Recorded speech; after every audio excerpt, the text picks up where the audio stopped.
a tradição na Escritura é tradição oral e é tradição escrita. Antes de a Bíblia ser escrita, antes de a palavra de Deus se tornar escrita, ela foi tradição oral dentro da igreja. Antes de se escrever alguma coisa, na igreja primitiva, houve o primado da palavra oral. Primeiro Jesus pregou, os apóstolos contemplaram. Jesus não escreveu nada, a não ser uma única vez escrevendo lá no chão, quando tentaram apedrejar a adúltera. Ninguém sabe exatamente o que Jesus estava escrevendo. Mas nos evangelhos não se diz nenhuma vez que nosso Senhor Jesus Cristo escreveu ou que pediu a alguém para escrever.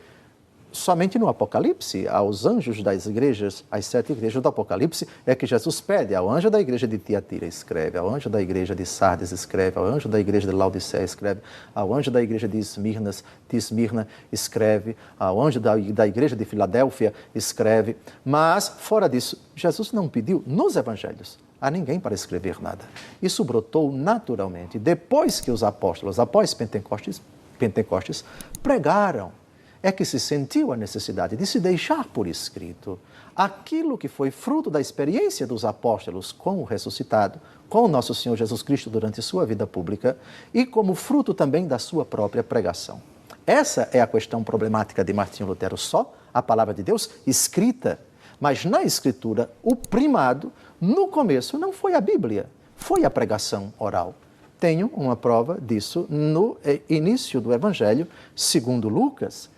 São Lucas diz: muitos empreenderam compor uma história dos acontecimentos que se realizaram entre nós, como nulos transmitiram aqueles que foram desde o princípio testemunhas oculares e que se tornaram ministros da palavra. Também a mim me pareceu bem, depois de haver diligentemente investigado tudo desde o princípio, escrevê-los para ti, segundo a ordem, excelentíssimo Teófilo.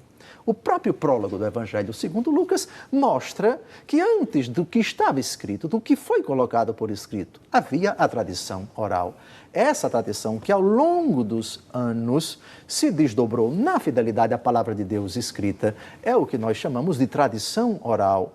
2000 anos de cristianismo, no caso de Lutero, 1500 anos, que ele jogou no lixo, juntamente com o magistério da igreja, e disse: para interpretar a Bíblia, não precisamos do magistério da igreja, não precisamos da tradição oral, somente o que está escrito. É o princípio do livre-exame, cada um tem o Espírito Santo, interpreta a Bíblia do jeito que quiser. Você não precisa de critério fora da Bíblia para interpretar seguramente a Bíblia.